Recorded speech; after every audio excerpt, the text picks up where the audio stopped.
আসসালামু আলাইকুম।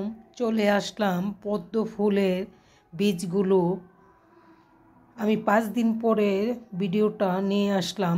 আমি প্রথম ভিডিওতে বলছিলাম যে 3 থেকে 4 দিনের ভিতর আমার চারাগুলো ফুটে যাবে। ইনশাল্লাহ তাই হয়েছে। আবার বলছিলাম আমি 10টা বীজ পানিতে ভিজিয়েছিলাম, বলছিলাম 100% 2টা বীজই ফুটবে না, কেননা বেশে ছিল। এই যে এই বিচিটা আর এই বিচিটা 2টা সত্যি 2টা ফুটে নাই। যাই হোক, আমি প্রতিদিন পানিটা চেঞ্জ করে দিছি। আজকে আমি 5 দিনের মাথায় আপনাদের সাথে একটা ব্লগ নিয়ে আসলাম।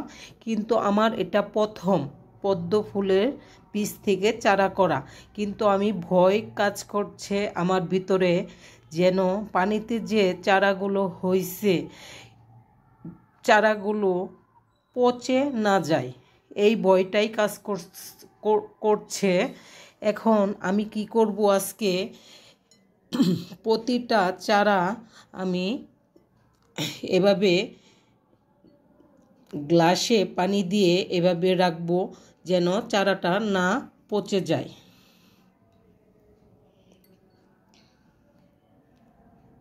আমি 6টা চারা বড় ছিল, 6টা গ্লাসে পানি দিয়ে ভিজিয়ে রাখছি। আর 2টা চারা আমার আরেকটু বড় হওয়া পর্যন্ত এই বাটিতেই থাকবে। এখন আমি একটা ট্রেতে রেখে দিব।